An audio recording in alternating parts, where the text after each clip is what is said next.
وتعارف مع وحده قال لها غنتزوج بيك، قالت لي مرحبا بك، فاش خدام؟ بغى يعيق عليها، قال لي انا مدير شركه السميده. قالت لي راه بابا هو المدير ديال هاد الشركه.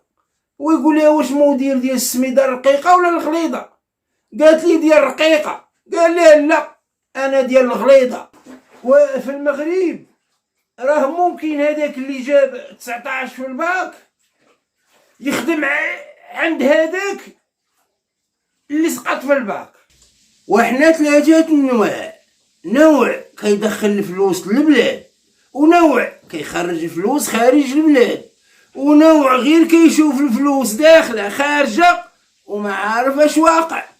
سؤال شرعي: المرأة التي تشاهد برنامج الطبخ 3 ساعات في اليوم ومن بعد دير العشاء بالبيض ومطيشة، هل يجوز ضربها بالمقلاة في ظل هذه الأوضاع؟